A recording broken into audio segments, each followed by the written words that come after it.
Carlota está durmiendo en mis faldas. Ha botado al papi del sillón, está ahí el pobre atrás. Ha buscado el rincón, así meterse entre mis piernas. Y está privada, roncando. A ver si escuchan cómo ronca.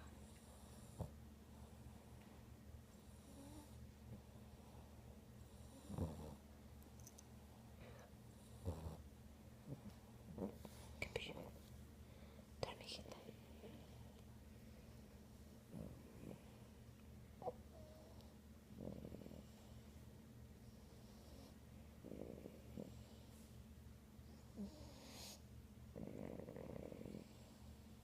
A veces duerme con los ojos abiertos.